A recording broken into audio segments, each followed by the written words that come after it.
రైతులకు యూరియా కూడా సరఫరా చేయలేని ప్రభుత్వం అధికారంలో నుండి దిగిపోవాలంటూ రైతులు డిమాండ్ చేశారు. యూరియా కోసం ఉదయం 4 గంటలకు వచ్చి క్యూలో నిల్చున్న ఒక్క బస్తా యూరియా దొరకడం లేదని ఆవేదన వ్యక్తం చేశారు. ప్రభుత్వం రైతులకు సరిపడా యూరియా సరఫరా చేయాలని డిమాండ్ చేస్తూ సిద్దిపేట జిల్లా దుబ్బాక మండల కేంద్రంలో రైతులు రాస్తారోకో నిర్వహించారు. మరోవైపు దుబ్బాకకు యూరియా లోడ్ వచ్చిందని తెలియడంతో మహిళలు, రైతులు పెద్ద సంఖ్యలో వివిధ గ్రామాల నుండి తరలివచ్చారు. ఉదయం 4 గంటల నుండి క్యూ లైన్లో నిల్చున్నామని, అయినా ఒక్క బస్తా యూరియా కూడా అందలేదని ఆగ్రహం వ్యక్తం చేశారు.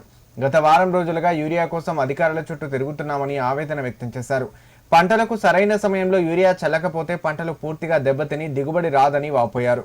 రైతులకు సరైన సమయంలో యూరియా అందించని కాంగ్రెస్ ప్రభుత్వం వెంటనే దిగిపోవాలని డిమాండ్ చేశారు. సుమారు గంట పాటు రాస్తారోకో నిర్వహించడంతో వాహనాలు కాసేపు ఎక్కడికక్కడ నిలిచిపోయాయి. ప్రభుత్వం యూరియా సరఫరా చేయడంలో నిర్లక్ష్యంగా వ్యవహరిస్తే ఆందోళనలు ఉధృతం చేస్తామని రైతులు హెచ్చరించారు.